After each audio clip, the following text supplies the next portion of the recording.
गंजाम जिला बड़खामुंडी तालुका दिगभंडी निर्वाचन मंडल भ्रमरपुर ग्राम पंचायत अधीनस्थ समासिंगी शासन ग्राम प्राचीन काल अवस्थित मां कालुआदेवी भव्य दिव्य सौंदर्यमय मंदिर प्रसाद पार्श्व देवता त्रिशूल एवं जूप प्रतिष्ठादी कार्यक्रम दीर्घ 5 दिन अनुष्ठित होता बेले प्रथम दिवस दीक्षा अंकुरारोपण कार्यक्रम अनुष्ठित सह द्वितीय दिवस जलयात्रा वन जागरत्न मुद्रा अनुष्ठित होता। तृतीय दिवस अनुज्ञा शाला संकार सूर्य पूजा मंडल पूजा और मां को ध्यान दिवस पार्वती अग्नि संस्कार होम अनुष्ठित होती।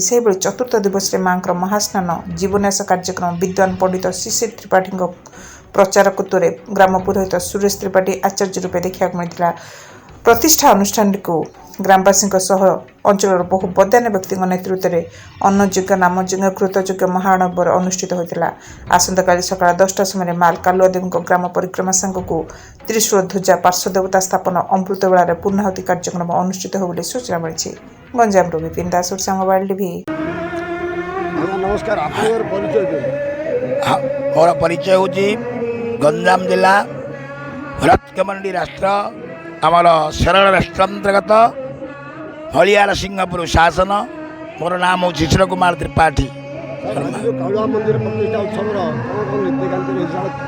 आज मांगर खारुशाला कर्म स्नान सूर्य पूजा एवं होम रात्र को प्राण प्रतिष्ठा कर्म अनुष्ठित हम। वर्तमान यही अंचल भिड़ परिमाण अधिक होती खाली बहु संख्यार लोक जोगदे आज रात्र को बहु संख्या लोक आसी उपस्थित हेबे।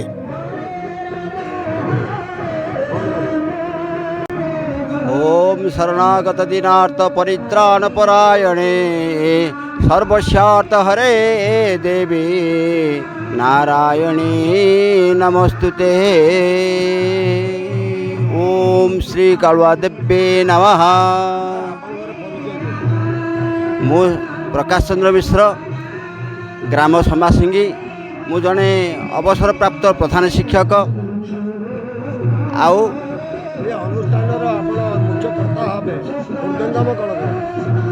ए अनुष्ठान कर्ता हिसाब रे आज माँ आशीर्वाद एवं अंचलवासी साहाय्य सहयोग कर्ता रूपे वर्ण रही।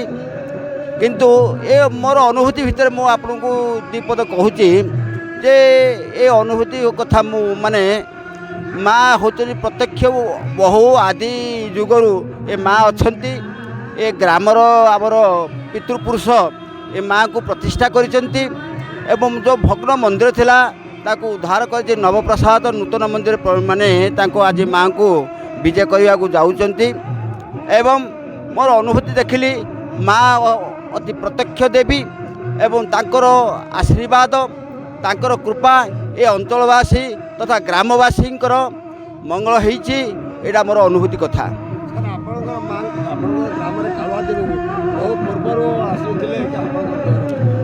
माँ आमर पितृपुरुष आमर ग्रामर सुरक्षा पाई ग्रामर मंगल पाई चारि दिगरे चारि देवी प्रतिष्ठा करिसेंती यथा कालुआ ठाकुराणी बाईधर हरचंडी।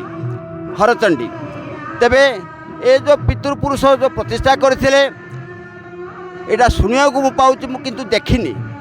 किंतु आज मोर बर्तमान देखिली जो मंदिरटी भग्न अवस्था थिला आज ग्रामवासी मानकर किछि साहाय्य सहयोगी मानकर अक्लांत उद्यम अप्राण चेष्टा एवं अंचलवासी मानकर जो चेष्टा रे जो माँकर मंदिर निर्माण हैला एटा आम ये अंचल पाई ग्राम पाई समस्त गोटे मंगलदायक अटे।